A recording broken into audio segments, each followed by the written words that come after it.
Okay bro, எப்படி இருக்கீங்க? இருக்கேன், உயிரோட இருக்கேன். வேற என்ன வேணும்? இப்போதைக்கு அதுதான் ப்ரோ பெஸ்ட். அதான் வேற என்ன?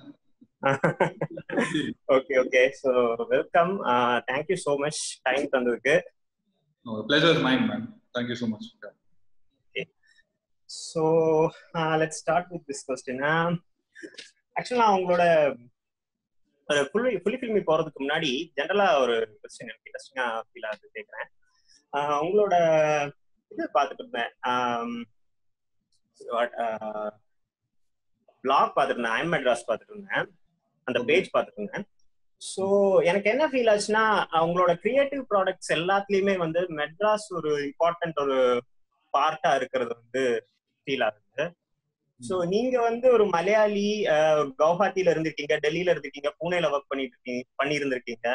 ஸோ ஒரு பொதுவா அவுட் சைடரா இருந்துட்டு சென்னைக்கு வரும்போது வந்து எல்லாருக்கும் வந்து ஒரு என்ன சொல்ல, ஒரு சென்னை மேல ஒரு அவர்ஷன் இருக்கும் இல்லைங்களா? பட் நீங்க வந்து சென்னையை வந்து ஐ பிலாங் டு சென்னை அப்படின்னு ஷோ பண்ற மாதிரி இருக்கு உங்களோட ப்ராடக்ட்ஸ்ல எல்லாத்தையுமே, கிரியேட்டிவ் ப்ராடக்ட்ஸ்ல. So what does Chennai mean to you? உங்களுக்கு அதை பத்தி சொல்ல முடியுமா? ஓகே, ஃபர்ஸ்ட்லி நான் அவுட் சைடர் ஜென்ரலி. ஆமா, இப்போ ஒரு பெர்ஸ்பெக்டிவ்ல பார்த்தா, இப்போ கொஞ்சம் லைட்டா இங்கிலீஷ் பேசினா இல்ல வேற ஏதாச்சும் இண்டஸ்ட்ரியோட படம் பார்த்தாலே அவுட் சைடர்னு சொல்லுவாங்க. பட் நான் ஆக்சுவலி என்ன சொல்ல விரும்புறேன்னா, ஒரு ஊரை நேசிக்கிறதுக்கு, அது மேல ஒரு லவ் இருக்கிறதுக்கு, you don't have to be like born there or anything. Okay, like but my situation is that I was born in Hyderabad. Okay. நான் அங்க ஒரு 4-5 months தான் இருந்திருப்பேன் சின்ன வயசுல. Like first 4-5 months of my life வந்து நான் ஹைதராபாத்ல born in for 4-5 months, then came to Chennai. So நான் 1990 ல இருந்து 98 வரைக்கும் சென்னையில தான் இருந்தேன். So my entire growing up years Chennai only. LKG ல இருந்து second standard like third standard வரைக்கும் நான் இங்க தான் இருந்தேன். SBO ஒரே ஸ்கூல் தான். SBO அண்ணா நகர் தான் ஃபுல்லா. இது அண்ணா நகர்ல வேற சில லைக் இப்போ சென்னைன்னு ஒரு அவுட் சைடர்னு சொல்றாங்க, பட் அதுக்குள்ளேயே நிறைய டிஃப்ரெண்ட் ஏரியாஸ்குள்ளேயே ஒரு காம்படிஷன். இவங்க சொல்லுவாங்க இவங்க தான் அவுட் சைடர், அண்ணா நகர் சொல்லுவாங்க அடியார் அவுட் சைடர். அதுக்கப்புறம் இந்த மாதிரி பாலிடிக்ஸ்லாம். But this is I can only talk about where I was brought up in my life. So 1990 to 1998 I was here. அதுக்கப்புறம் குவாஹாட்டி போனேன் 2 years இருந்தேன். அப்புறம் திரும்பி ஒரு 5 years பாம்பே, அப்புறம் then back to Chennai. So I can't call myself exactly as an outsider because mostly நான் வாழ்ந்த ஒரு இடம் வந்து சென்னை தான். And I think what Chennai means to me is, of course, it's home. That is one thing. All my best memories of my life is both in Chennai and Bombay, but right now it's my home. It's where my mother has a house, where she built a house from scratch, where we saw everything in childhoodல இருந்து. அப்பா இறந்தது, அதுக்கப்புறம் எப்படி வந்து நாங்க how we managed to survive, and everything has been in the city only. So outsider, I can't say I'm an outsider. I've just been brought up in different places, but Chennai will always be home. இதுக்கு கூட ஒரு question இருக்கு. நீங்க Chennai life அப்படியே காமிச்ச ஒரு மூவின்னு நீங்க எதை சொல்லுங்க? ஏன்னா 80s வந்து பரத்வாஜ ரங்கன் வந்து அவரோட இன்டர்வியூல சொல்லியிருப்பாரு, அக்னி நட்சத்திரம் பார்க்கும்போது என் லைஃப் பாக்குற மாதிரியே இருந்துச்சு அப்படின்னு வந்து மணிரத்னம் சார்ட்ட சொல்லியிருப்பாரு. ஸோ அந்த மாதிரி உங்களோட அந்த ஒரு டைம்ல, ஒரு 90s டைம்ல வந்து அது அப்படியே ஒரு பிரதிபலிச்ச சினிமானா நீங்க எதை சொல்றீங்க? அந்த டைமா I think my first memory வந்து சங்கர் படத்துல, லைக் எக்ஸாம்பிள் காதலன் படத்துல எஸ்பெஷலி அந்த மவுண்ட் ரோட்ல அந்த பஸ், ஊர்வசி பாட்டுல வந்து அந்த பஸ் காமிக்கிறது. So I think Shankar, Mani Ratnam, all of these people every மூவில ஒவ்வொரு விஷயம் இருக்கும் மெட்ராஸ் பத்தி. அப்கோர்ஸ் நான் சின்ன வயசுல வந்து அலைப்பாயுதே அவ்வளவு எனக்கு பிடிக்கல, ஏன்னா எனக்கு சுத்தமா புரியல அந்த படம். அண்ட் என்னோட கசின்ஸ் எல்லாம் கொஞ்சம் அவங்களோட ஏஜ் கொஞ்சம் ஜாஸ்தியா இருந்துச்சு. So they were going crazy about it. ஆனா எனக்கு அந்த படத்தை பத்தி கிரேசி எனக்கு புரியல. But only after you see it, like when you're actually going through those emotions, college, அதுக்கப்புறம் கல்யாணம், அதெல்லாம் பார்க்கும்போது then I started understanding the movie. And I think Alaipayuthey வந்து it's like a love letter to Chennai மாதிரி சொல்லலாம். அந்த trains and all of those locations, beach, அப்புறம் இன்னொரு படம் என்ன சொல்லணும்னா மெட்ராஸ். ஆப்வியஸ்லி தோ நான் அந்த சைட் ஆஃப் மெட்ராஸ் அவ்வளவு நான் பார்த்தது இல்ல as like when I was small. அதுக்கப்புறம் தான் நான் கொஞ்சம் கொஞ்சமா எக்ஸ்ப்ளோர் பண்ண ஆரம்பிச்சேன் லைக் காலேஜ்ல. அதுக்கப்புறம் ஒர்க் டைம்ல இருக்கும்போது வந்து பைக் ரைடு, ஒரு பைக் எடுத்துட்டு நாங்க நார்த் மெட்ராஸ் சைடு போயிட்டு ஜெனரலி போர்ட் ஏரியா எல்லாம் பார்ப்போம்.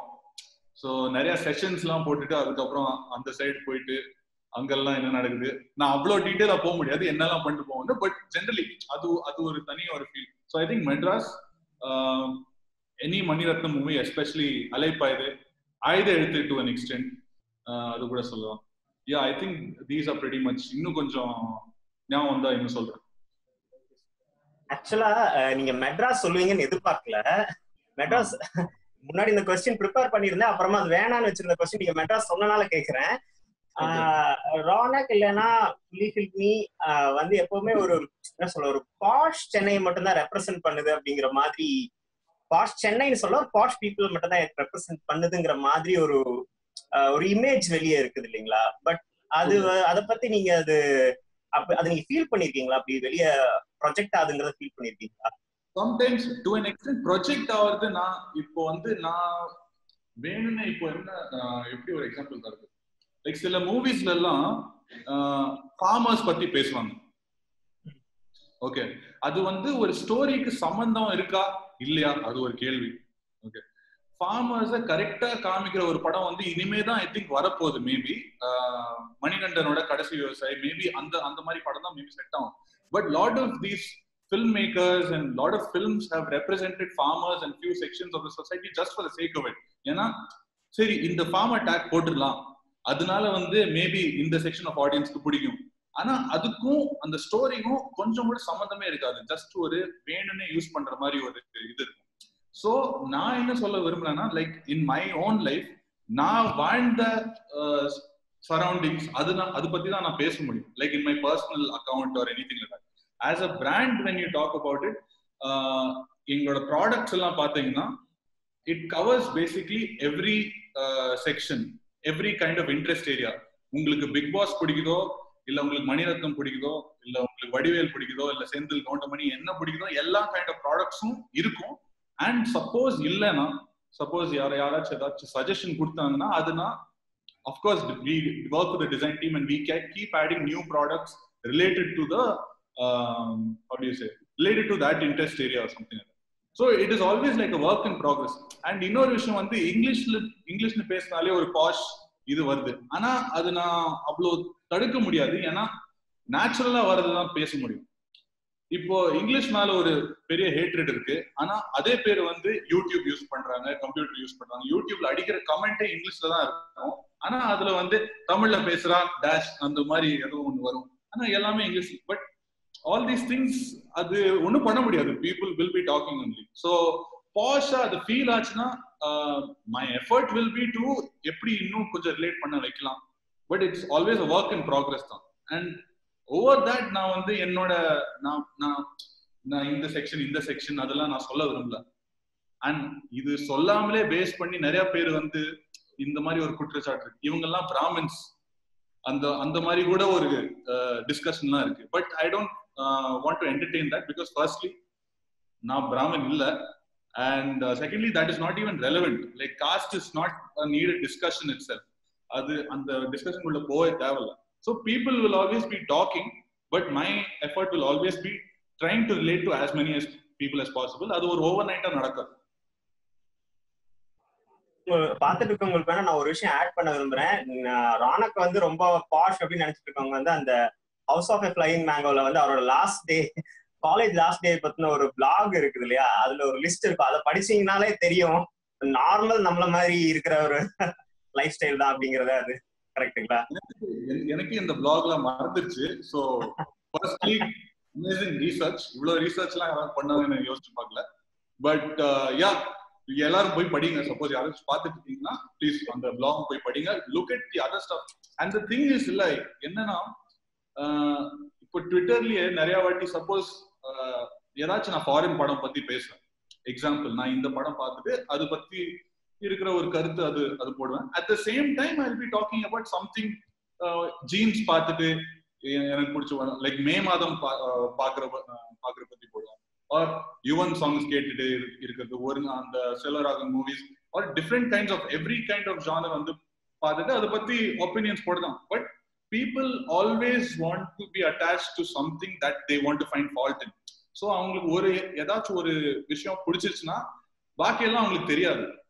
ஸோ இந்த மாதிரி நிறைய இதுவும் வந்திருக்கு, நீங்க இது பத்தி மட்டும்தான் பேசுறீங்க அண்ட் எவ்வளவு வாட்டி தான் சொல்றது, பாக்கி விஷயமும் போய் பாருங்க என்னெல்லாம் இது பத்தி எல்லாம் பேசியிருக்காங்க, அப்போ உங்களுக்கு புரியும். பட் அது பாயிண்ட் இல்ல. ட்விட்டர் வந்து என்ன, அது அவங்களோட ஒரு ஃபீலிங் எடுத்து போடுறாங்க. ஏதாச்சும் ஒரு ஃப்ரஸ்ட்ரேஷன் அவங்களோட லைஃப்லயும் இருக்கும் அந்த டைம்ல, ஏதாச்சும் they'll be feeling, so they'll be putting it out there. Same thing with YouTube also. And I'm not saying that, I just feel ஒரு empathy for them in the sense maybe அவங்களோட லைஃப்ல என்ன நடக்குமோ தெரியல, நான் ஒரு லெவல் வரைக்கும் தான் அதோட என்கேஜ் பண்ண முடியும். அதுக்கப்புறம் there's no point in engaging further with it and no point in what do you say, letting hatred also grow. ஒரு பாயிண்ட் வரைக்கும் சரி, அது ஒரு கிளாரிஃபிகேஷன் வந்து அது கொண்டு போயிட்டு. ஓகே, நம்ம ஃபுல்லி ஃபில்மி பத்தி பேசலாம். ஃபுல்லி ஃபில்மி வந்து இப்போ மோஸ்ட்லி எல்லாருக்கும் தெரிஞ்சுக்கும், நீங்களும் உங்க ஃப்ரெண்ட்ஸும் வந்து ஆல்ரெடி ஒரு கம்பெனில ஒர்க் பண்ணிட்டு இருக்கும்போது அங்கேயே டிஸ்கஸ் பண்ணி தான் அந்த ஐடியா வந்து க்ரோ ஆச்சு அப்படின்னு சொல்லிட்டு. யூஸ்வலா வந்து ஃப்ரெண்ட்ஸ் சேர்ந்தாலே ஒரு பிசினஸ் பண்ணலாம் அப்படின்னு பேசுறது ஒரு நார்மலான விஷயம் இல்லைங்களா?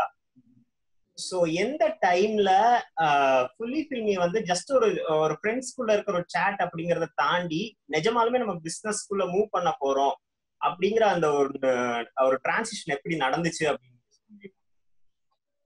அது வந்து எக்ஸாக்டா சொல்ல போனா எப்போ ஓகே இந்த ஸ்டெப் எடுத்து வைக்கலாம்னு சொல்ல போனா 2014 மிட்ல தான். ஏன்னா நாங்க வந்து ஃபர்ஸ்ட்லி எப்பெல்லாம் பிசினஸ் ஸ்டார்ட் பண்ணலாம், ஃப்ரெண்ட்ஸோட அந்த மாதிரி பிசினஸ் ஸ்டார்ட் பண்ணலாம்னு இந்த யோசனை வரும்போது அந்த டைம்லாம் நம்ம கிட்ட காசு இல்லை. Will always be depending upon அம்மா அப்பா தான். அண்ட் அம்மா அப்பா என்ன, ஏதாச்சும் ஒரு புதுசா ஏதாச்சும் ஒரு வீடியோ கேம் அந்த மாதிரி ஏதாச்சும் வாங்கினா மேபி கொடுப்பாங்க. ஒரு பிசினஸ் ஆரம்பிக்கணும்னா அதை எப்படி சப்போர்ட் பண்ணுவாங்க? அன்லெஸ் அம்மா அப்பா வந்து ஆல்ரெடி அவங்களும் பிசினஸ் பண்ணிட்டு இருந்தா, அவங்களும் வேற பொசிஷன் தான். அண்ட் ஆல்சோ அவ்வளவு வயசும் இல்லை, எக்ஸ்பீரியன்ஸ் இல்லை, காசு இல்லை, ஒண்ணுமே இல்லை. So by the time we reach 2014 ஒரு லைட்டா ஒரு 2 years எக்ஸ்பீரியன்ஸ் இருந்தது and working with digital advertising. ஒரு பிராண்டை எப்படி உருவாக்கணும், அதை எப்படி மக்கள் கிட்ட போய் கொண்டு போய் சேர்க்கணும், அது கொஞ்சம் ஒரு நாலேஜ் வந்ததுக்கு அப்புறம் தான் ஒரு லைட்டா ஒரு கான்ஃபிடன்ஸ் வந்தது. And whatever we were trying to do, அந்த டைம்ல ஃபேஸ்புக்கோட ரீச் ரொம்ப ஜாஸ்தியா இருந்தது. ஸோ ஏதாச்சும் ஒரு பேஜ் கிரியேட் பண்ணிட்டு அதுல ஏதாச்சும் ஒரு கான்டென்ட் போட்டா, அண்ட் அஃப்கோர்ஸ் கான்டென்ட் நல்லாவும் இருக்கணும், அப்போதான் போய் ரீச் ஆகும். அந்த டைம்ல வந்து அந்த மினிமல் காலிவுட் போஸ்டர்ஸ் ஒரு விஷயம் ஸ்டார்ட் பண்ணோம். அது ஸ்டார்ட் பண்ணிட்டு பிளஸ் என்னோட பர்சனல் பேஜ் ஐஎம் மெட்ராஸ்னு ஒரு பேஜ். ஸோ அதெல்லாம் ஒரு பேஷன் ப்ராஜெக்டா ஸ்டார்ட் பண்ணதுக்கு அப்புறம் அது ஒரு எல்லாத்துக்கும் ஒவ்வொரு ஃபேன் பேஸ் கிரியேட் ஆயிடுச்சு. இப்போ பாத்தீங்கன்னா நீங்களும் அந்த டிஷர்ட் போட்டுருக்கீங்க I'm Madras page. Suppose I don't know whether you've seen the blog or not. Of course now you've told me that you've seen it, but இந்த ஃபேன் பேஸ் எல்லாம் ஓகே இப்படி create பண்ணலாம், இப்படி இந்த கான்டென்ட் போட்டா போய் சேரும். அது ஒரு 2014 எண்ட். மணி ஆல்சோ கொஞ்சம் சேவ் பண்ணி வச்சிருந்தோம். ஏன்னா we were starting to get our own salary. So இந்த செல்ஃப் கொஞ்சம் இண்டிபெண்டன்ஸ் வரும்போது தான் ஒரு கான்ஃபிடன்ஸ் வரும். அண்ட் நிறைய பேர் வந்து அந்த மிஸ்டேக் என்ன பண்ணுவாங்க, ஓகே பிளைண்ட்லி பிசினஸ்ல இறங்கிடலாம், காசு இல்லைன்னா பரவாயில்ல, அம்மா அப்பா கிட்ட கேட்டுக்கலாம். ஸோ அது வந்து சப்போஸ் உங்களோட அம்மா அப்பா, நான் ஆல்ரெடி சொன்னதுதான், அவங்க கிட்ட ஆல்ரெடி நிறைய காசு இருக்கு, or if they're in very well position and if you are actually extremely good at something, they might give you that money.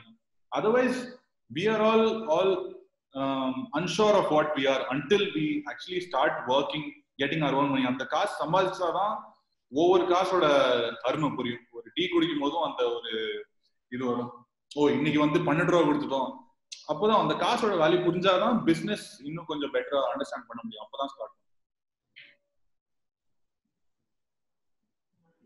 இன்னொரு விஷயம் வந்து ஆல்ரெடி நீங்க நிறைய இடத்துல தேடியும் நாங்க தெரியாத ஒரு விஷயமா நான் நினைக்கிறேன். என்னன்னா எப்போ ஒரு பிசினஸ் ஸ்டார்ட் பண்ணும்போது ஒரு லீகல் சைடுன்னு சொல்றதுல எப்படி சொல்றேன்னா, ஒரு சம் கைண்ட் ஆஃப் ஒரு டிஸ்கிரிமினேஷன் நம்ம புதுசா ஸ்டார்ட் பண்ணும்போது ஃபேஸ் பண்ணுவோம் யார்கிட்ட இருந்தாது.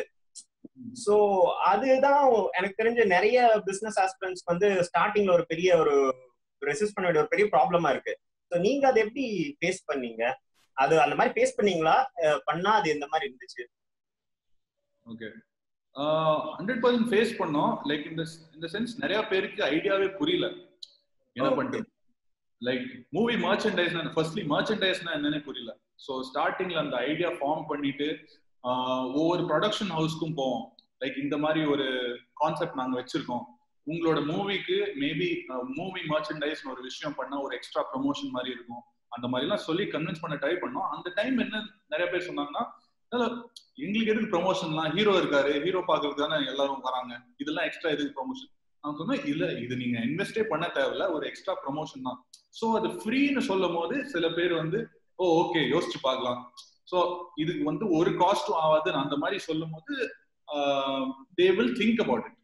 ஓகே, ஸோ யாராச்சும் ஏதாச்சும் ஒன்று ஃப்ரீயா பண்ணி தரோம், அது ஆட் தான் ஆக போகுது, ஒன்றும் நெகட்டிவா ஒன்றும் ஆக போகல, அப்போதான் ஒரு கைண்ட் ஆஃப் ட்ரஸ்ட் ஃபேக்டர் வரும்.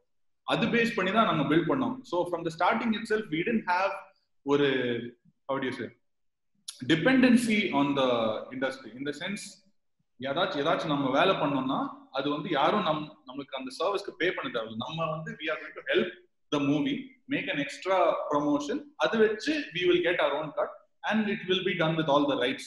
அவ்வளவுதான். அது வந்து இந்த பிசினஸ் சைட்ல, இந்த டர்ம்ஸ் ஆஃப் ப்ரொடக்ஷன் சைட்ல நம்ம ஃப்ரெண்ட்ஸுக்கே நிறைய பேருக்கு ஐடியா ஆக்சுவலி புரியல.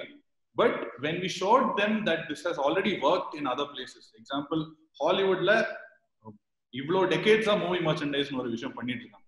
இந்த ஸ்டார் வார்ஸ் எல்லாம் வரும்போது அந்த டைம்ல since the 70s itself movie merchandise has been a thing.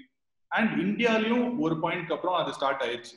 Like I think 1 or 2 brands were doing it. நமக்கு ஐடியா வரும்போது அந்த டைம்ல there was no one else doing it. 1 year after we got the idea, someone started. That also gave kind of a push. அது வந்து ஒரு proof of concept னு சொல்லுவாங்க. So okay, this thing already exists, people are already buying it. So இது வந்து நம்ம ஏன் south இந்தியாவுக்கு ரெப்ரசென்ட் பண்ணக்கூடாது, ஏன் நம்ம தமிழ் இண்டஸ்ட்ரிக்கு கொண்டு வரக்கூடாது. ஸோ அது பேஸ் பண்ணி வச்சுதான் ஸ்டார்ட் பண்ணோம். அண்ட் எல்லா இடத்துலயும் லைக் ஏதாச்சும் ஒண்ணு புதுசா ஸ்டார்ட் பண்ணா 100% நிறைய பேர் ஏதாச்சும் சொல்லிட்டே இருப்பாங்க. ஆனா அதை வச்சு அதே கேட்டுட்டு இது பண்ணிட்டு இருந்தோம்னா then we won't start anything. இல்லைன்னா நான் இப்போ உங்ககிட்ட பேசிட்டே இருக்க மாட்டேன், அது எல்லாமே கேட்டு. ஸோ கிரிட்டிசிசம் வந்து கான்ஸ்டன்டா வந்துட்டு தான் இருக்கும். ஈவன் ஆஃப்டர் 4 years இப்பவும் எவ்வளவு கிரிட்டிசிசம் வருது. நீங்களே இப்போ சில விஷயம் எல்லாம் சொன்னீங்க, இந்த பாஷ் விஷயம், இந்த சில அப்சர்வ் பண்ணது அந்த மாதிரி இருக்கு அப்படிங்கிறாங்க. அதான் சொல்றேன். சோ நீங்க அப்சர்வ் பண்ணது வந்து it's true only. Like what ever people are talking about, there will be a few people talking about it. At the same time இவ்வளவு பேர் வந்து சப்போர்ட் பண்றதுக்கும் இருக்காங்க. சோ நான் வந்து அந்த I will see obviously the support side of it. Criticism அது வந்துட்டு தான் இருக்கும், we can't do anything.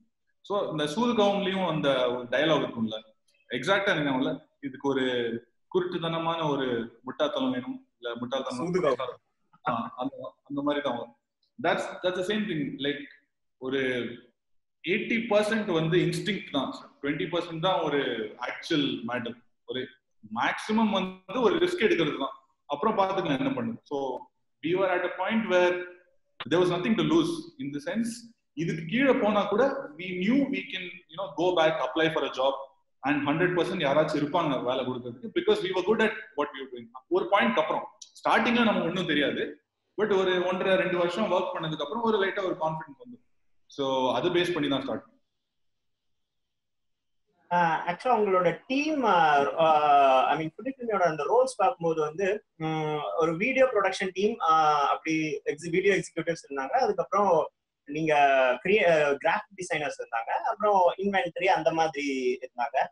So sales executive அந்த மாதிரி டிஃப்ரெண்ட் இது டீம்ஸ் பார்த்தோம். ஸோ இது எப்படி உங்க டீம் எப்படி ஒர்க் பண்ணுதுன்னு சொல்ல முடியுமா? லைக் ஐடியாஸ் வந்து எல்லா ஐடியாஸுமே கிரியேட்டிவ் ஹெட் நீங்க உங்ககிட்ட இருந்து தான் வருமா? ஸோ நீங்க ஜஸ்ட் எல்லாமே ஒரு மட்டும் கிரியேட் பண்ணிட்டு கொடுத்துருவீங்க அந்த மாதிரியா? டீம் எப்படி ஒர்க் ஆகுதுன்னு மட்டும் ஜென்ரலா ஒன்று சொல்ல முடியும். டீம் எப்படி ஒர்க் ஆகுது அது நிறைய டீம்ஸ் இருக்கு. லைக் நீங்க சொன்ன மாதிரி we are 3 partners. நான் வந்து மெயின்லி கிரியேட்டிவ் சைட் பார்த்துப்பேன். என்னோட பார்ட்னர் ஆனந்த் வந்து he'll take care of the business side, managing director அந்த மாதிரி பார்த்துப்போம், லைக் ஃபினான்ஷியல்ஸ் அதெல்லாம். And we have a third co-founder, அவனும் டிசைன் சைட் பார்த்துப்பான். ஜஸ்ட் டிசைன் டீம் சேயோன் ஒருத்தன். So we have main teams are நம்மளோட டிசைன் ப்ராடக்ட் டிசைன் டீம் அப்படி ஒன்று இருக்கு. Second thing we have this thing called the creative content department team. Creative content department team is whether it's social media posts or video team, எல்லாம் video production எல்லாமே அந்த team இப்போ பார்த்துப்பாங்க. So அந்த ப்ராடக்ட்ஸை எப்படி ப்ரமோட் பண்ணலாம், இல்ல அதுக்கு சம்பந்தமா இன்டைரக்டா எப்படிலாம் புஷ் பண்ணலாம் on multiple social media platforms. So design team, creative content department team, inventory team இருக்கு நீங்க சொன்ன மாதிரி. Then we have our operations team which is handling the inventory team plus our customer care team. நம்மளோட ஆர்டர்ஸ்லாம் யார் place பண்ணிருக்காங்களோ அவங்க queries எல்லாம் handle பண்றதுக்கு. தென் accounts அதெல்லாம் அந்த மாதிரி இருக்கு. In terms of creative inputs ஒரு பாயிண்ட் வரைக்கும் எல்லா ஐடியாஸ் கமிங் த்ரூ மீ. அது வந்து டிசைன் டீமுக்கு போகும், அது வந்து திருப்பி ஒரு ப்ராடக்டா திரும்பி வரும். But since the last 2 years entire thing is being handle by the design team. Suppose ஏதாச்சும் ப்ராடக்ட் ஏதாச்சும் பண்ணணும்னா நான் வந்து பிரீஃப் கொடுப்பேன், அதுக்கப்புறம் ஓவரால் ஏதாச்சும் சேஞ்சஸ் இருக்கா in terms of approval or anything, and of course I'll be giving my own ideas obviously, but other than that and the design team வந்து ஒரு self sustaining team ஆயிருச்சு. இப்போ creative content department வந்து நம்ம இந்த வருஷம் தான் ஆரம்பிச்சோம். So right now it is the same phase as how it used to be with the design team with me. இப்போ நான் maximum ideas will come from my side. There's different members of the team will try to put their heads in it and see how they can create different campaigns and everything. Design கேம்பெயின்ஸா இருக்கும், product கேம்பெயின்ஸா இருக்கும், இல்ல வீடியோஸா இருக்கும். So அதான் இப்போ the main aim is ஸ்டார்டிங்ல வந்து ஒரு லைட்டா ஹேண்ட் ஹோல்ட் பண்ணணும், ஒரு வே காமிச்சு விட்டுறணும். லைக் இந்த மாதிரி தான் நம்மளோட பிராண்ட், இதுதான் நம்மளோட பிராண்ட் வாய்ஸ், இதுதான் நம்ம கஸ்டமர். அது ஒரு காமிச்சு வச்சுட்டு if you make people work on few projects then they automatically get the hang of it. அதுக்கப்புறம் அவங்க each of them will become their own managers of their own team. That is basically like every other startup. Then Fully Filmy YouTube channel பத்தி ஒன்று பேசணும். Fully Filmy YouTube channel வந்து ஒரு டைம்ல வந்து அபிஷேக் வந்து அந்த செலிபிரிட்டிஸ் இன்டர்வியூஸ் எல்லாம் பண்ணிட்டு இருந்தாருங்களா. ஸோ அந்த டைம்ல ஒவ்வொரு வீடியோ எப்போ வருது அப்படின்னு பார்த்துட்டு இருப்போம். நான் என்ன மாதிரி என் கூட ஒர்க் பண்ணிட்டு மூவி பர்ஸ் எல்லாமே வந்து அதை பார்த்துட்டு இருப்போம். அண்ட் அந்த டைம்ல நிறைய வைரலான மெட்டீரியல்ஸும் வந்துட்டு இருந்துச்சு Fully Filmy இதுல இருந்து. பட் ஒரு பாஸ்ட் 2 years வந்து Fully Filmy யூடியூப் சேனலோட என்ன சொல்ல ஒரு வைரல் மெட்டீரியல்னு சொல்லிட்டு எதுவும் வரலையா? இது இன்டென்ஷனலா நீங்க வந்து Fully Filmy யூடியூப் சேனலோட இம்பார்ட்டன்ஸ் கம்மி பண்ணிட்டு ரீட்டைல வந்து கான்சென்ட்ரேட் பண்றீங்களா? இன்டென்ஷனலா? ஓகே, அதுக்கு 2-3 டிஃபரெண்ட் ஆஸ்பெக்ட்ஸ் இருக்கு. இன்டென்ஷனலா யாரும் வைரலா பண்ணக்கூடாது அந்த மாதிரிலாம் இது பண்ண மாட்டாங்க.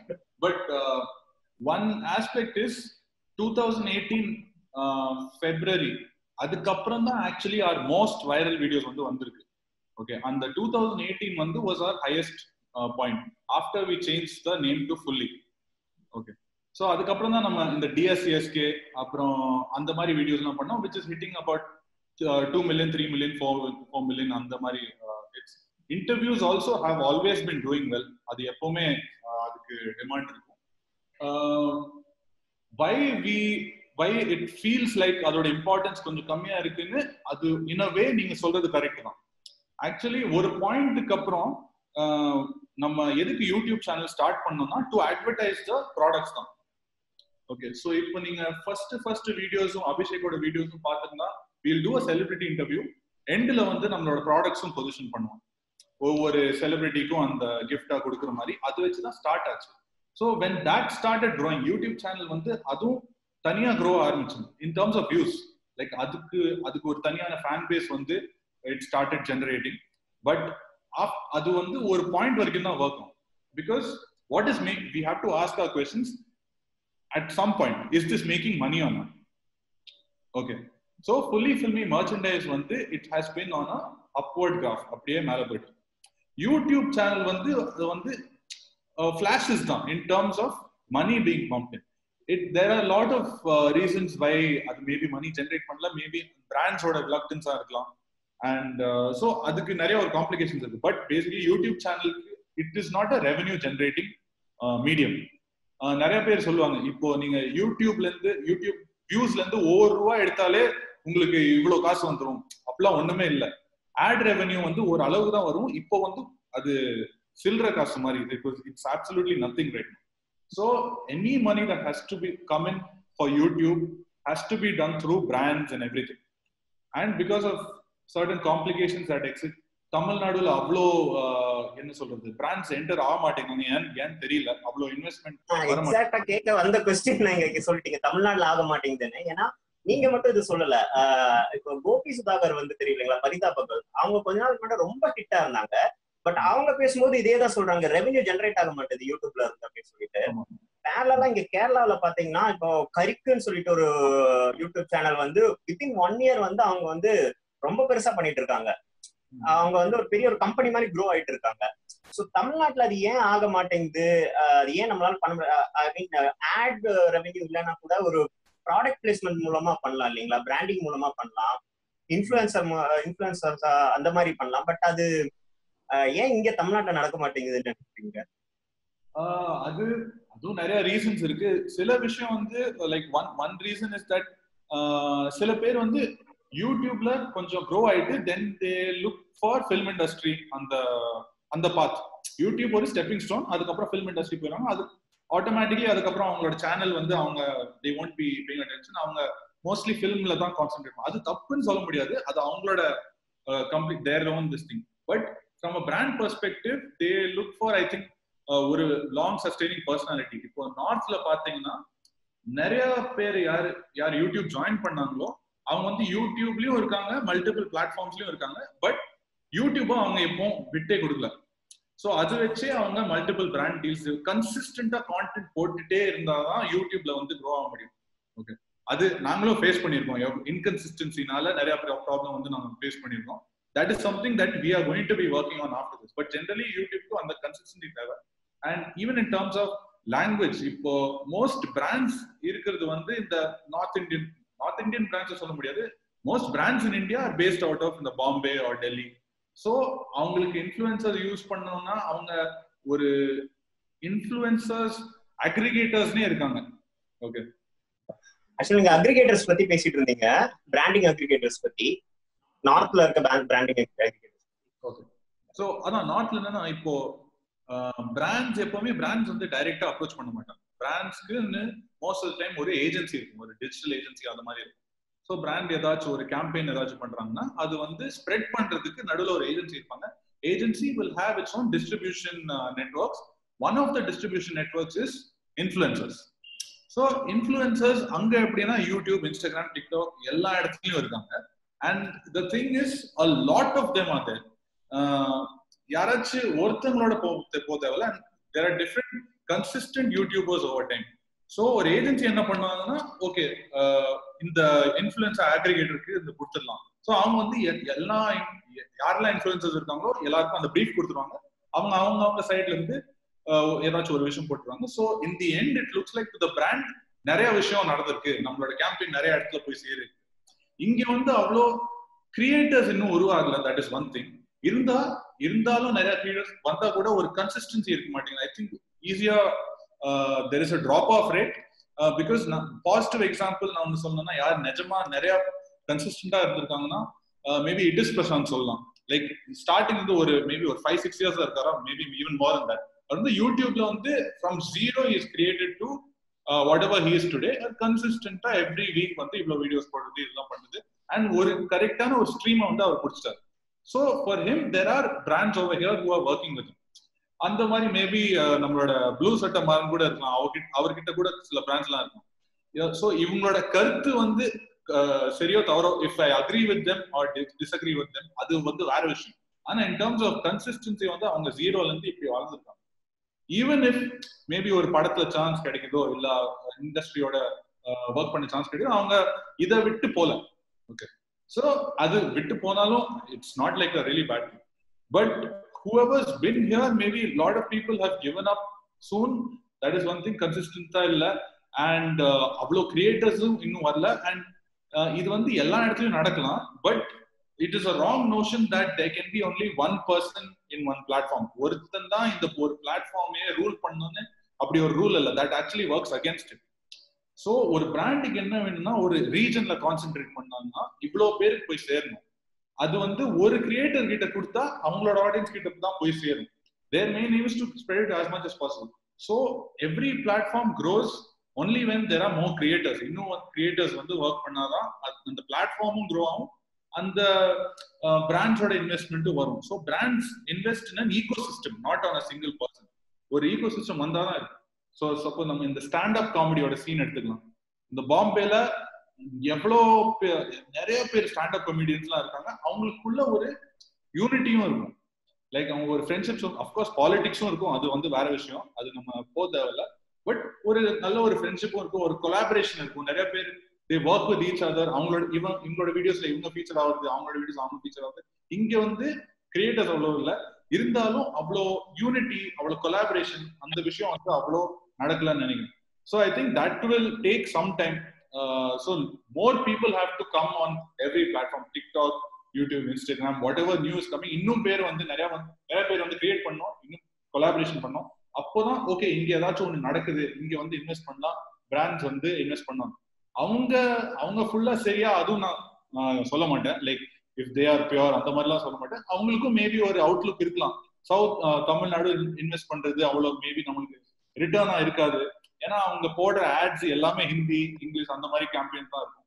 So they might not think. So if there is a lot happening here, ஒரு பொட்டன்ஷியல் இருந்தா 100% இன்வெஸ்ட் பண்ணலாம். ஸோ அது மேபி நடக்கிறதுக்கு கொஞ்சம் Filmy யூடியூப் சேனல்ல ஒரு 2 வீடியோஸ் பத்தி பேசிட்டு அடுத்த செக்ஷன் போயிடலாம். ஒரு வீடியோ வந்து பெரிய வைரலான ஒரு ரிவ்யூ, அதை பத்தி நிறைய ரூமர்ஸ் வந்து சுத்திட்டே இருக்கு. அது வந்து லைஃப் த்ரெட் வந்துச்சு அப்படின்னு உங்களுக்கு எது புரிஞ்சிருக்கும்னு நினைக்கிறேன். அது வந்து மொட்டை சிவா கெட்ட சிவா அது பண்ணதுக்கு அப்புறம் என்னதான் ஆக்சுவலி நடந்துச்சு? அது லைஃப் த்ரெட் வந்துச்சுங்கிறாங்க, டைரக்டா அந்த ஆக்டரை கூப்பிட்டு மிரட்டினாருங்கிறாங்க. அப்படி நிறைய ஒரு அதை பத்தின ஒரு பேச்சு நடந்துட்டே இருக்கு.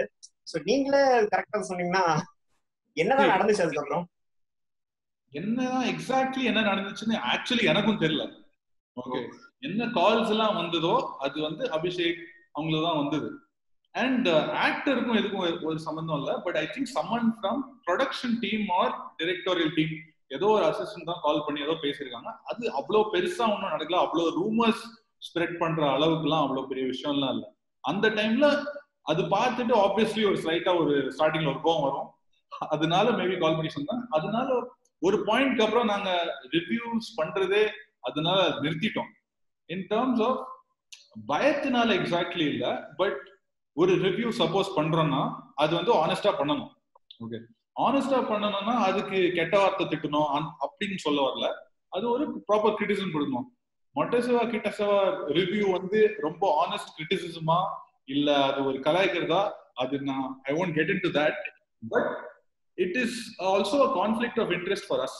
இப்போ நம்ம ஒரு சைட்ல வந்து ஃபுல்லி ஃபில்மியோட ப்ராடக்ட்ஸ் வந்து நிறைய ஆஃபிஷியல் மர்ச்சன்டைஸ் பேஸ் பண்ணி வந்திருக்கு. ஓகே, ஒரு சைட்ல நம்ம மூவிஸை ப்ரமோட் பண்றோம், ஆன் தி அதர் சைடு வந்து அது பத்தி ஆனஸ்டா கிரிட்டிசிசம் கொடுத்தா அது maybe it is working against our original concept இல்ல. சோ அது வந்து சரி வராது, அதனால ரிவ்யூஸே ஸ்டாப் பண்றோம். சோ அது வந்து மொட்டை சிவா கிட்ட சிவா ரிவ்யூ பத்தி. வாட் இஸ் இன்னொரு வீடியோ பத்தி ஃபுல்லி டேட்னு சொல்லிட்டு ஒரு ப்ரோக்ராம், ஒரு சீரிஸ் வந்துட்டு இருந்துச்சு. பிளைண்ட் டேட், ஃபுல்லி டேட்னு தான் நீங்க டைட்டில் கொடுத்தீங்க. ஆனா அது ஆக்சுவலா ஐ ஃபைண்ட் தட் இன்ட்ரெஸ்டிங். ஆனா அது என்னன்னா ஒரு 3 எபிசோட்க்கு அப்புறம் வரல. அது என்ன ஆச்சுன்னா இட்ஸ் வெரி சிம்பிள். அது ஆனஸ்டா சொல்லணும்னா எனக்கு அந்த கான்செப்ட் பிடிச்சிருந்தது. But I think execution could have been much better. அது we were growing after the point. ஸோ அது ஒரு 3 எபிசோட்ஸ்க்கு அப்புறம் என்ன ஆச்சுன்னா there was a platform, ஒரு OTT பிளாட்ஃபார்ம் வந்து நம்மள அப்ரோச் பண்ணாங்க saying that இது எங்களுக்காக பண்ணித்தாங்க. ஸோ அந்த பிளாட்ஃபார்ம்காக we had to stop it over here and create episodes for that OTT platform. அது ஒரு வெப் சீரிஸ் மாதிரி கிரியேட் பண்ணோம். அது நான் எந்த OTT பிளாட்ஃபார்ம்லாம் நான் இப்போ சொல்ல மாட்டேன், but I can't also. But அதுதான் அது ஒரு சீசன் 1 or 2 சீசன் அது முடிஞ்சிருச்சு. அதுக்கப்புறம் we stopped doing it. There's not much more to fully filmi விட்டுட்டு அடுத்து வேற ஒரு செக்ஷன்ல போலாம் கேக்குறேன். ஆக்சுவலா உங்ககிட்ட நீங்க கொஸ்டின் ஆன்சர் செஷன் நடத்தும் போதெல்லாம் நீங்க ஒரு விஷயம் கவனிச்சுப்பீங்க. நீங்க வந்து உங்ககிட்ட ஃபிலிம்ஸ் பத்தி கேட்பாங்க, பிசினஸ் பத்தி கேட்பாங்க, எல்லாம் ஃபைன். பட் நிறைய பேர் பிலாசபிக்கலான கொஸ்டின்ஸ் உங்ககிட்ட நிறைய கேட்கறாங்களே, அது நீங்க ஏன் ஃபீல் பண்ணீங்க? அது ஏன் ஃபீல் பண்ணிருக்கீங்களா நீங்க? அது என்ன what is the meaning of life, அதுவே நீங்க நிறைய வாட்டி பேசியிருக்கீங்க. உங்களோட பர்சனல் சேனல்ல சொல்றேன். Okay okay. ஏன்னு நான் அவ்வளோலாம் யோசிச்சது இல்லை. ஏன்னா இப்போ இந்த கேள்விலாம் வருதுன்னா அது வந்து என் மைண்ட்லயே அந்த கேள்விகள்லாம் இருக்கும். ஸோ அதை பத்தி நான் இப்போ இன்ஸ்டாகிராம்ல இப்போ நான் பேசிட்டு இருப்பேன். And through my blogs and everything once in a while அந்த பிலோசாபிக்கல் மோட் போயிடும். எனக்கு அவ்வளோ பெரிய தத்துவம் சொல்றது கருத்து சொல்றது அதை பத்தி இல்ல. What ever I am feeling, என்ன எமோஷனா இருக்கோ as much as honest as I can be, அது வந்து நான் ஒரு ஐதர் பிளாகா போடுவேன் இல்ல ஒரு போஸ்ட்ல போடுவேன். லைக் லாஸ்ட் இயர் ஒரு பர்டிகுலர் ஃபேஸ் பத்தியும் நான் பேசிட்டு இருந்தேன். Like there was a very low point for me mentally. It got solved after 1 month. That was fine. But I spoke about it after I got through it. So maybe அது பத்திலாம் பேசுறதுனால maybe ஒரு connection வருதோ. But I won't question it. எனக்கு actually இந்த மாதிரி discussions இன்னும் பிடிக்கும். ஆக்சுவலி ஃபிலிம்ஸ் பத்தி ஒரு அளவுக்கு பேசலாம், எவ்வளவுதான் பேசுறது அதை பத்தி. பிலாசபிக்கலா சொல்ல விருப்பப்படலன்னா கூட நிறைய இடத்துல நெயிலிசம் பத்தி பேசிருக்கீங்க, ஸ்டாய்ஸிசம் பத்தி பேசிருக்கீங்க. சோ பத்திலாம் எனக்கு அவ்வளவுதான் ஒண்ணும் தெரியாது. கேஷ் இன்டர்வியூல பேசுனீங்கன்னு நினைக்கிறேன். சாரி, கேஷ் இன்டர்வியூல பேசுனீங்கன்னு நினைக்கிறேன். Like I know just a word. எனக்கு அவ்வளவு டீப்பாலாம் அதை பத்தி ஒன்றும் தெரியாது. ஸ்டாய்ஸிசமோட கான்செப்ட் என்னன்னு தெரியும். அண்ட் இது பத்தி நான் இன்னும் லேர்ன் பண்ண விரும்புறேன். லைக் எனக்கு பிடிச்ச ஆக்டர், லைக் தமிழ்ல ஒரு பிடிச்ச ஆக்டர் யாருன்னு பார்த்தா விஜய் சேதுபதி. லைக் அவரோட இன்டர்வியூஸ்ல ஒவ்வொரு இன்டர்வியூல அவர் சொல்ற சில விஷயம்லாம் இருக்கும். சடனா ஏதோ ஒரு வேர்ட் சொல்லுவாரு, ஆனா ரொம்ப டீப்லி அஃபெக்டிங்கா இருக்கும்.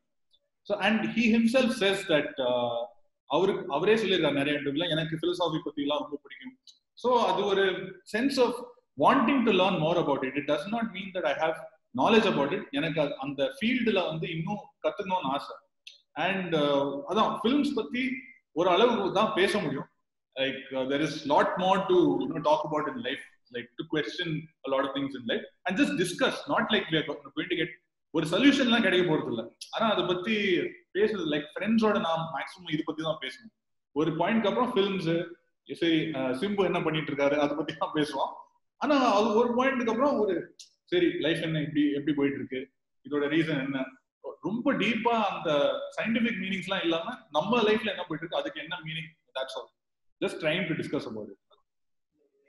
எதுக்காக இந்த ஒரு கொஸ்டின் வந்துச்சு அப்படின்னா, பொதுவாக இந்த செல்ஃப் ஹெல்ப் புக், இந்த டேல் கார்னகி, ஜாக் கான்ஃபீல்ட் எல்லாம் படிக்கிறவங்களுக்கு பாத்தீங்கன்னா like you have to dream, நீங்க கோல் செட்டிங் பண்ணணும், விஷுவலைசேஷன் அப்படின்னு நிறைய விஷயங்கள் சொல்லுவாங்க. பட் நீங்க வந்து லைஃப்ல வந்து நீங்க நினைச்ச ஒரு விஷயத்த வந்து பில்ட் பண்ணி அதுக்கு ஒரு உருவம் கொடுத்து அது ஒரு கம்பெனியா கொண்டு வந்திருக்கீங்க. பட் நீங்க வந்து அதுக்கு ஆப்போசிட்டா தான் எப்பவுமே பேசுற மாதிரி இருக்கு. லைக் இப்ப நிறைய பேர் வந்து இப்ப ஃபார் எக்ஸாம்பிள் இந்த குவாரண்டைன் பீரியடை பத்தி பேசும்போது நிறைய பேர் நல்லா யூஸ் பண்ணுங்க அப்படின்னு சொல்லும்போது, நீங்க வந்து ஜாலியா பிலிம் பாக்குறதா உங்களுக்கு ஹாப்பியா இருக்குன்னா நீங்க அதை பண்ணுங்க அப்படிங்கிற மாதிரியான ஒரு இது சொல்றீங்க இல்லையா? ஸோ யூஸ்வலா ஒரு செல்ஃப் ஹெல்ப் எல்லாம் படிக்கிறவங்களுக்கு வந்து எப்படி ஒரு இமேஜ் இருக்குமோ அதுக்கு நேர ஆப்போசிட்டான ஒரு ரொம்ப ஒரு எக்ஸென்ட்ரிக், ஒரு ஃப்ரீக்கியா இருக்கிற ஒரு லைஃப் ஸ்டைல் நீங்க ஷோ பண்ணீங்க. ஸோ அதனாலதான் அதுக்கு என்னன்னா நார்மலி இது நான் எங்கேயோ பேசியிருக்கேன்னு நினைக்கிறேன், அது எங்க பேசுறேன்னு மறந்துட்டேன். But starting of the lockdown ஆரம்பிக்கும் போது நானும் இந்த மைண்ட் செட்ல தான் இருந்தேன். ஓகே, இந்த பீரியட் வந்து மேக்ஸிமம் டைம் யூட்டிலைஸ் பண்ணா செம ப்ரொடக்டிவா இருக்கலாம், இவ்வளோ ஃபாரின் ஃபிலிம்ஸ் எல்லாம் பார்க்கலாம், அப்புறம் இந்த புது ஸ்கில்ல கத்துக்கலாம், இவ்வளோ புக்ஸ் படிக்கலாம், எவ்ரிடே இவ்வளோ பேஜஸ் நான் கவுண்ட் அந்த மாதிரிலாம் வச்சிருந்தேன், ஃபிட்னஸ் அதெல்லாம் இறங்கலாம். ஆனா ஒரு பாயிண்ட் வந்துச்சு, like when the lockdown was extended. Okay, lockdown extend ஆகும்போது எனக்கு என்ன யோசிக்கணும்னே புரியல. ஒரு 15 மினிட்ஸ் வந்து கம்ப்ளீட்டா பிளாங்க் ஆயிடுச்சு. அதுக்கப்புறம் இது நான் சொல்லக்கூடாது, பட் எம்மா போச்சு, இதெல்லாம் ப்ரொடக்டிவிட்டி ஆகுது, இதாவது. My main aim right now is, number 1 aim is this time like அந்த எக்ஸ்டெண்ட் ஆனதுக்கப்புறம் and 1 month after that was comfort level, like keeping my mental health happy. It's not like I'm going through some problem or anything like that, but generally ஒரு பாயிண்ட்க்கு அப்புறம் இந்த time வந்து completely அன்சர்டனா இருக்கு. Okay, எப்போ முடியும்னு நமக்கு தெரியல. அட்லீஸ்ட் ஃபர்ஸ்ட் வந்து இந்த டைம் வரைக்கும் லாக்டவுன் இருக்கு அப்படின்னு இருக்கும்போது, okay this we have like 20 days. இந்த 20 daysல வந்து ஏதாச்சும் புதுசா பண்ணலாம். இப்போ வந்து ஒரு எக்ஸ்டென்ஷன் 2.0, 3.0, 4.0 எக்ஸ்டென்ஷன் போயிட்டே இருக்கு. ஸோ இந்த அன்சர்டன்டி இருக்கும்போது அந்த டைம்ல வந்து I want preach that you should be as productive as possible, you should do this, learn this skill. உங்களுக்கு என்ன பிடிக்குதோ இந்த டைம்ல if it's keeping you happy, if it's giving you like some peace of mind, யார்கிட்ட உங்க family member கிட்ட பேசுறதா இருக்கட்டும், இல்ல பிடிச்ச படம், பழைய படம், மொக்க படம், என்ன பிடிக்குதோ படம், ஒரு ப்ரொடக்டிவா இருக்கணும்னா கூட இருங்க. ஆனா அது வந்து ஒரு ப்ரெஷரா இருக்க கூடாது, right? If it's like 10 days or something like that, then okay, you can set a goal within that time. But when everything is uncertain, நாளைக்கு என்ன நடக்க போகுதுன்னு தெரியல. ஸோ அந்த டைம்ல வந்து நான் புதுசா கத்துக்க போறேன்னு என்னோட கருத்து வந்து அது இல்லை. எனக்கு என்னோட எய்ம் வந்து லைட்டா சேஞ்ச் ஆயிடுச்சு. So it all depends upon context தான். அதுவும் நான் அட்வைஸ்லாம் சொல்றதுக்கு யாருமே இல்லை. ஸோ நான் இந்த அட்வைஸ் மோட்ல as much as possible I will try to avoid that, but I can only speak from my own experience, from what I am feeling right now. So அது வந்து என்னோட personal state of mind at that time. Starting வந்து ப்ரொடக்டிவா இருக்கணும். ஒரு point அப்புறம் வந்து என்னோட mental health தான் எனக்கு like I needed some kind ஒரு பீஸ் ஆஃப் மைண்ட் வந்து தேவைப்பட்டுச்சு. ஸோ அதுதான் நான் சொல்ல விரும்புறேன். So context is everything. Like there is no one size fits all formula for every situation. 2013ல வந்து ஒரு இடத்துல வந்து நீங்க எழுதிருக்கீங்க, இந்த மாதிரி உங்களை பத்தின ஒரு பயோல எழுதிருக்கீங்க, செல்ஃப் சென்ட்ரிக் பெசிமிஸ்டிக் அப்படின்னு சொல்லி எழுதிருக்கீங்க. இப்போ ரீசெண்டா வரும்போது I personally subscribe to optimistic nihilism அப்படின்னு சொல்றீங்க. அதே மாதிரி அந்த ஜேஎன்யூ ஈவெண்ட் எல்லாம் வந்து உங்களை பர்சனலா ரொம்ப பாதிச்சுது, அது கொஞ்சம் கஷ்டமா இருந்துச்சு அப்படின்னு சொன்னீங்க. சோ இந்த ஒரு சேஞ்ச் ஓவர் வந்து இந்த ஃபில்மி ரன் பண்ண இந்த 5 இயர்ஸ்ல தான் நடந்ததா நான் பாக்குறேன். சோ இந்த ஒரு புது ஜேர்னி, இந்த ஒரு 5 இயர்ஸ் வந்து எப்படி பர்சனலா அவங்க சேஞ்ச் பண்ணிருக்கு? ஒரு மெயின் திங் எப்படி சேஞ்ச் பண்ணிருக்குன்னா, நான் இந்த ஒரு போன வீடியோ என் சேனல்ல போட்டிருந்தேன் சூப்பர் டிலக்ஸ் பத்தி, அது எப்படி சேஞ்ச் ஆயிருக்கு. So my point of view is that ஏதாச்சும் ஒரு இப்போ இந்த கொரோனா இதே வச்சுக்கலாம், லைக் இந்த லாக்டவுன் விஷயமே வச்சுக்கலாம். இது வந்து எவ்வளோ பேடா ஆனாலும் I will just think of maybe 1 year from now or 2 years from now. அந்த டைம் அது யோசிக்கும் போது இது வந்து okay, it was just a phase in life அந்த மாதிரி தோணும். So that is the only thing that I see.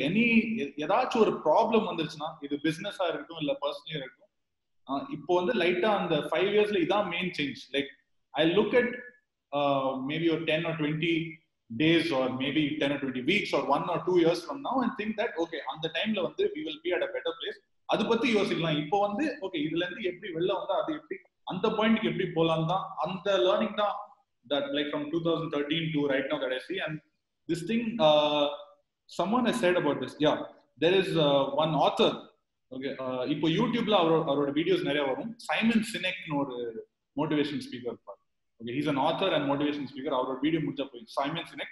So அவரும் என்ன சொல்லியிருக்காருன்னா, the companies that will survive, okay, the companies which will actually survive are not the ones who think about survival but about reinvention. Okay, like what he says is, it does not matter who you are right now, it matters who you will be after this. Okay, he gives an example of many of these coffee shops and everything. And ஒரு pizza shop பத்தி ஒரு example கொடுத்திருப்பாரு. இப்போ obviously Covid இந்த situation வந்ததுனால, lockdown வந்ததுனால நிறைய restaurants வந்து deeply affect ஆயிருக்கும், பயங்கரமா அஃபெக்ட் ஆயிருக்கும். Every business affected, but especially restaurants and everything. Obviously people can't come to restaurants, they can't serve and everything. நிறைய ரெஸ்டாரண்ட்ஸ் வந்து எக்ஸாம்பிள் அந்த சிகாகோவோ புருக்லினோ ஏதோ ஒரு ஏரியால ஷட் டவுன் ஆயிடுச்சு. இனிமே நம்ம ஃபங்க்ஷன் பண்ண முடியாது, ஷட் டவுன் பண்ணிடலாம். மேபி அவங்களோட பர்சனல் ரீசன்ஸ் இருக்கலாம், but maybe they couldn't just figure out a way out of this. So அவங்க என்ன அந்த ஒரு பீட்சா ஷாப் என்ன பண்ணாங்கன்னா, அவங்க கிட்ட ஒரு பெரிய இண்டஸ்ட்ரியல் அவன் இருக்கு. அந்த இண்டஸ்ட்ரியல் அவனை ஓகே, நம்ம we can't exactly do anything, we can't make pizzas right now and get people and all that. What they can do with that oven is they started making masks. அவங்களோட pizza அவன்ல they started making masks and serving the people and everything, selling that to survive right now. Maybe ஒரு 1 year later maybe they won't be doing that, but in the period அவங்க அப்படியே ஒரு அட்வான்டேஜா convert பண்ணிட்டாங்க. So that is basically my learning in the last 5 years is, however bad the current phase is, it will all work out. Like என்னோட இந்த tattoo பத்தி நான் சொல்லிருப்பேன். Like இந்த tattoo என்ன சொல்லுதுன்னா, இதுவும் கடந்து போகும். That's the only thing, that's the main thing that I learned. So அந்த ஒரு பாயிண்ட்ல தான் பயங்கரமா பெசிமிஸ்டிக்கா இருந்தேன். அது என்னோட ரைட்டிங்ல whatever I put out also அதுவும் வரும். ஓவர் டைம் வந்து ஐ திங்க் கொஞ்சம் கொஞ்சமா பெட்டர் ஆயிட்டு இருக்கு. அங்க ஃபுல்லா சால்வ் ஆயிடுச்சா இல்ல, நான் இப்போ பெசிமிஸ்டிக்காவும் பிஹேவ் பண்ணுவேன். But every day is another day, every day is another opportunity to grow, learn a little more. அது கடைசியா கேட்கலான்றதை நீங்க ஆல்ரெடி ஆன்சர் பண்ணிட்டீங்க. அதாவது போஸ்ட் ஷட் டவுன் வந்து ஒரு பிசினஸ் மேன் பாயிண்ட் ஆஃப் வியூல எப்படி இருக்க போகுது அப்படின்னு கேட்கலான்றத, பட் ஆல்ரெடி நீங்க சொல்லிட்டீங்க. ஸோ ஒரு லாஸ்ட் கொஸ்டின், உங்களோட நீ ஃபியூச்சர் ஃபில்மி இதுக்கு அப்புறம் போஸ்ட் ஷட் டவுன் என்ன பிளான்ஸ் இருக்கு, ஃபுல்லி ஈவென்ட்ஸ் பத்தி அதை பத்தி ஏதாவது சொல்லுங்க. So in terms of fully filmy வந்து இந்த starting of the year என்னெல்லாம் plans வச்சிருந்தோம்னா, one thing is to expand our markets. இது வரைக்கும் நம்ம maximum we were catering to Tamil films, அது base பண்ணியான products and films in general. இப்போ we want to position ourselves as a film and pop culture brand. Pop culture na everything that people love, whether it's comedy or sports or music, எல்லா இண்டஸ்ட்ரியிலும் fully ஃபில்மியோட entry இருக்கணும். So அதோட first step வந்து என்ன sign பண்ணோம்னா, நம்ம Chennai super கிங்ஸோட official merchandise வந்து sign பண்ணினோம், which was suppose to kick of. இப்போ ஐபிஎல் சீசன் வந்து கரெக்டா கிக் ஆஃப் பண்ண வேண்டியது பயங்கரமா போயிருக்கும். அது இப்போ நடக்கல, but of course it will be postpone to later. அந்த டைம் நம்ம பார்க்கணும். So one thing is entering in to different field, like sports மர்ச்சன்டைஸோட ஃபீல்டு நம்ம போறதா ஒன்று இருந்தது. இன்னொரு விஷயம் வந்து film industry itself. Next we'll be looking at Telugu film industry, so we'll be making inroads for that. That is in terms of our merchandise right now. One more thing that we're working on is, like I've already mentioned, on the fully filmy events பத்தி அது இப்போதான் plan actually போட்டுட்டு இருக்கோம். And events, to think of that right now, it doesn't make sense. So அதுவும் on hold தான். அதுவும் எப்படி இன்னும் reinvent பண்ணணும்னு பார்க்கணும். So we're thinking of how we can do digital events right now. அதுக்கு சில பிளான்ஸ் எல்லாம் போட்டுட்டு இருக்கோம். Third thing is we are going to start something completely new. அது we are laying the foundation for that. Not spoken to anyone. Only me and Anand know about the core idea of it. அது வந்து it's not related to fully filmy at all. It's just related to the audience, the target audience based பண்ணி அவங்களுக்கு ஒரு service மாதிரி ஒரு விஷயம் இருக்கும். Like how to make one aspect of their lives better. It's something that is close to everyone, like the entire world will relate to that one factor of the thing. Adu vandu nama side inde enna pannalam, we are slightly like brainstorming on that idea right now. Aprom oru content field liyum, like we said, generating revenue for YouTube, but right now I'm not looking at content as just YouTube. பாக்கி என்ன platforms இருக்கு, வேற என்ன platforms இருக்கு, புதுசா என்ன வரப்போகுது in the next 1 or 2 years, அது பேஸ் பண்ணி எப்படி கான்டென்ட்டை யூஸ் பண்ணி அது ஒரு ரெவென்யூ ஜெனரேட்டிங்கா மாத்தலாம், இன்னும் பேன் இந்தியாவா எப்படி ஆக்கலாம். That is the next few things that we're going to do. Last question, இது ஒரு ஃபேன் கொஸ்டின், உங்க ஃபாலோவர் ஒருத்தர் கேட்டது. வெளியே இருந்து ஸ்கிரிப்ட்ஸ் அந்த மாதிரி ஏதாவது எழுதி கண்டென்ட் வந்து ஃபுல்லி ஃபிலிம் சென்ட் பண்ணலாமா, அக்செப்ட் பண்ணுவீங்களா அப்படின்னு கேட்டிருந்தாங்க. ஸோ ஓகே, அது டெஃபினட்டா நான் ஒரு இமெயில் ஐடியா கிரியேட் பண்ணி இதுக்கப்புறம் நான் ஸ்டோரியில நீங்க இன்டர்வியூ ரிலீஸ் பண்ணும்போது அந்த டைம்லயே நான் போடுறேன். Like whoever's asked this question, அந்த ஃபாலோவரை வந்து நீங்க யூசர் நேம் போடுங்க, நான் டேக் பண்ணி போடுறேன். ஸோ அஃப்கோர்ஸ் அக்செப்ட் பண்றோம், பட் அதுக்கப்புறம் அதை வச்சு என்ன பண்றோம் அதுதான், that is the main thing right now.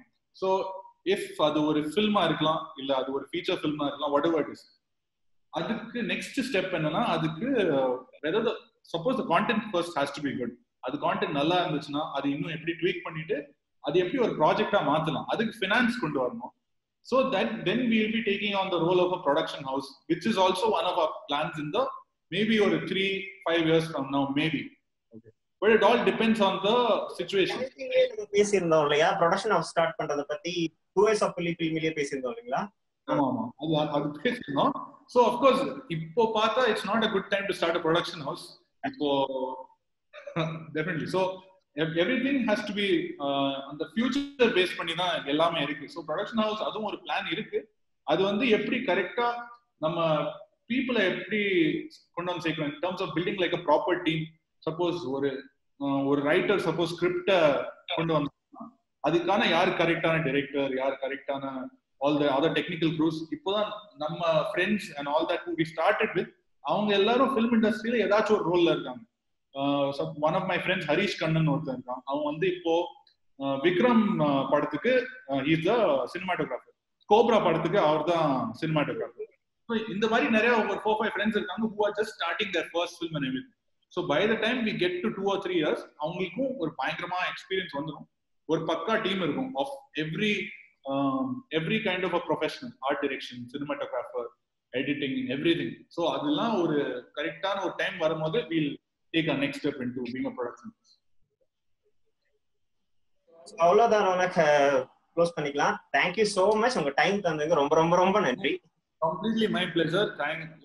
Thank you so much for reaching out. உங்களோட questions-உம் like நான் இந்த லெவலுக்கு ரீசர்ச் இருக்கும், இந்த லெவலுக்கு வெரி இந்த philosophy especially அது பத்திலாம் and நீங்க blog படிச்சது அது பேஸ் பண்ணி questions நான் எக்ஸ்பெக்ட் பண்ணல. So it was very interesting for me. Thank you so much for having me. Thank you. Alright man, நம்ம இன்ஸ்டாகிராம்ல பேசலாம். Okay, bye. Thank you. Bye.